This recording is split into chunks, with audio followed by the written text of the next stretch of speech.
ورحمۃ اللہ وبرکاتہ. نحمده ونصلي على رسوله الكريم اما بعد. فقد قال الله تعالى في القرآن المجيد والفرقان الحميد: أعوذ بالله من الشيطان الرجيم. بسم الله الرحمن الرحيم. والمؤمنون والمؤمنات بعضهم أولياء بعض يأمرون بالمعروف وينهون عن المنكر. معزز و مکرم صدر محترم، مشفق اساتذہ اکرام اور میری دینی بہن، آج کی اس پر رونق محفل میں میرا موضوع خطابت ہے معاشرے کی تشکیل میں خواتین کا کردار. محترم حاضرین، اللہ نے اس معاشرے کو مرد اور عورت سے زینت بخشی ہے. ان دونوں کے مجموعے سے ہی معاشرہ بنتا ہے. اصلاح سماج کے لیے جہاں مرد ذمہ دار ہے، وہیں پر خواتین بھی ذمہ دار ہے.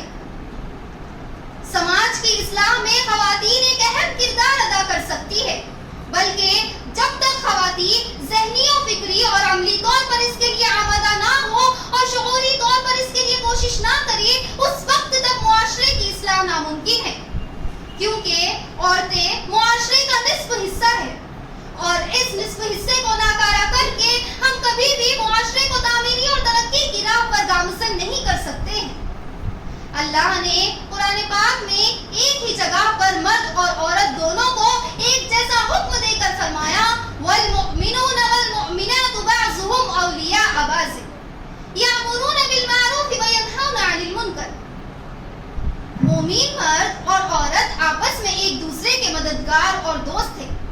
وہ بھلائی کا حکم دیتے ہیں اور برائی سے روکتے ہیں.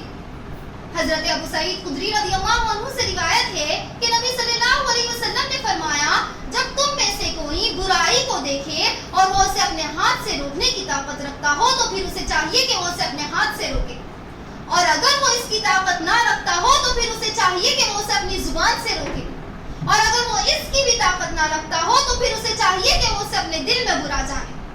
اور یہ ایمان کا سب سے کمزور درجہ ہے. اللہ رب العالمین سورہ ال عمران کی آیت نمبر 110 میں فرماتا ہے: کنتم خیر امۃ اخرجت للناس تأمرون بالمعروف وتنہون عن المنکر. تم بہترین امت ہو جو لوگوں کے لیے پیدا کی گئی ہو. تم بھلائی کا حکم دیتے ہو اور برائی سے روکتے ہو. نبی صلی اللہ علیہ وسلم کا فرمان ہے: بلغوا عنی ولو آیہ. تم میری طرف سے لوگوں کو دین کی باتیں پہنچا دو، خواہ وہ ایک آیت ہی کیوں نہ ہو. ان آیات و احادیث سے یہ بات واضح ہوتی ہے کہ اصلاح معاشرے کا تعلق جتنا مرد سے ہے اتنا ہی ایک عورت سے بھی ہے. اصلاح معاشرے کے لیے ضروری ہے کہ عورت بذات خود صالح اور دیندار ہو تاکہ وہ اپنے ساتھیوں کے لیے ایک بہترین نمونہ بن سکے. کیونکہ اس دور میں خواتین معاشرے کو اسلامی احکام کا پابند بنانے میں اسی وقت کامیاب ہو سکتی ہے جب وہ خود اپنے اعمال کو اسلامی احکام کے مطابق ثابت کرے. کیونکہ لوگوں کو اپنے اعمال کے ذریعے سے متاثر کرنا یہ دعوت اسلام کا ایک مؤثر وسیلہ ہے. اصلاح سماج کی ذمہ داری مردوں سے زیادہ ایک عورت کی ہے، کیونکہ عورتوں کی تعداد مردوں سے زیادہ ہے یا کم سے کم ان کے برابر ضرور ہے، اور پھر قوموں کی نشو و نما اور ان کی پرورش و پرداخت سب سے پہلے ایک عورت کے گود میں ہوتی ہیں. لہٰذا خواتین امت مسلمہ کا ایک فرد ہونے کے ناطے اپنے دائرے کار میں رہتے ہوئے مختلف حیثیتوں سے اس فریضے کو انجام دے سکتی ہے. گھر میں اصلاح کی صورت یہ ہو کہ اپنے اولاد کی صحیح اسلامی تربیت کر کے اپنے شوہر کو دینی تعلیمات کی طرف توجہ دلائیں اور ان کے آخرت کی فکر کرے، جیسے کہ اللہ رب العالمین سورہ تحریم کی آیت نمبر 6 میں فرماتا ہے: یا ایھا الذین آمنوا قوا انفسکم واہلیکم نارا وقودھا الناس والحجارہ. اے ایمان والو، تم اپنے آپ کو اور اپنے اہل و عیال کو آگ سے بچاؤ جس کا ایندھن انسان خود اور پتھر ہے.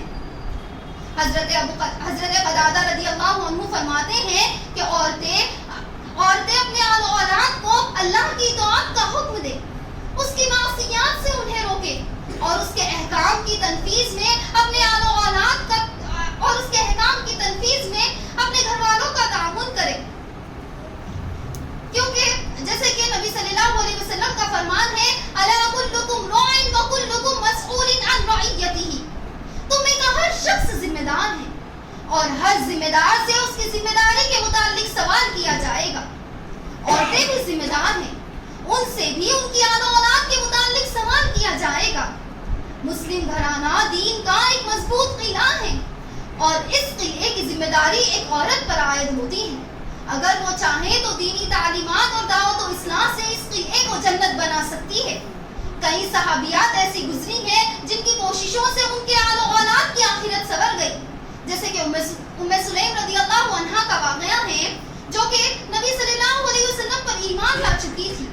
ان کے شوہر ابو انس جو کہیں باہر گئے ہوئے تھے، جب وہ لوٹے تو کہنے لگے کیا تو بددین ہو چکی ہے؟ انہوں نے جواب دیا کہ میں نادین نہیں ہوئی ہوں۔ پھر انہوں نے اپنے بیٹے انس رضی اللہ عنہ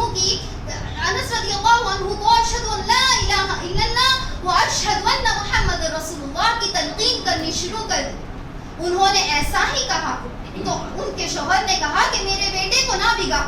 انہوں نے جواب دیا میں یقیناً اسے نہیں بگاڑ رہی ہوں۔ اس طرح سے اپنے شوہر کے مخالفت کے باوجود بھی وہ اپنے بیٹے کی دینی تربیت میں کامیاب ہو گئی اور آگے چل کر انس رضی اللہ عنہ نبی صلی اللہ علیہ وسلم کے خادم خاص ہو گئے۔ عورتیں اگر دین پسند ہو اور اس کی پابند ہو تو پھر وہ اس راہ پر اپنے عزیزوں، قرابت داروں اور رشتہ داروں کو بھی گامزن کرنے کی کوشش کر سکتی ہیں۔ عام طور پر رشتہ داروں کا ایک دوسرے کے پاس آنا جانا تو ہوتا ہی ہے۔ جب بھی موقع ملے ان کی اصلاح کرنا اور انہیں دین سے قریب کرنا یہ عورت کا ایک اہم فریضہ ہے۔ حقیقت یہ ہے کہ عہد نبوی کی خواتین میں امر بالمعروف و نہی عن المنکر کا جذبہ کسی طرح بھی مردوں سے کم نہ تھا، جیسے کہ ام شریک رضی اللہ عنہا جو کہ سابقین اولین کی مقدس جماعت میں شامل تھی۔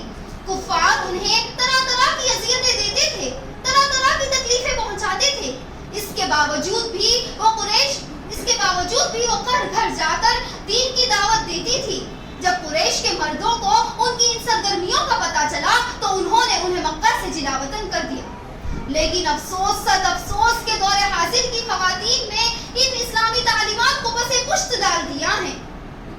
آج دعوت و اصلاح کے بجائے فیشن پرستی، عریانیت اور زیب و زینت میں حد سے تجاوز کر گئی ہیں۔ آج سماج میں کوئی ایسا گوشہ باقی نہیں ہے جہاں برائی عام نہ ہوئی ہو، بلکہ ہر ایک کسی نہ کسی برائی میں مبتلا ہے۔ آج سنت رسول صلی اللہ علیہ وسلم اور صحابہ اکرام کی تعلیمات کو ڈال کر فلموں، سیریلوں کے ہیرو ہیروئن کو اپنا آئیڈیل بنائے ہوئے ہیں، جبکہ عہد نبوی کی خواتین دین کے خاطر اپنے جان و مال تک کی بھی پرواہ نہ کرتی تھی۔ وہ اپنے جان و مال تک کو قربان کرنے کے لیے تیار تھی۔ لہٰذا ضرورت اس بات کی ہے کہ ہم خود بھی دین پر عمل کریں، دین پسند ہو، دینی علم حاصل کریں اور دعوت و اصلاح کا کام انجام دیں۔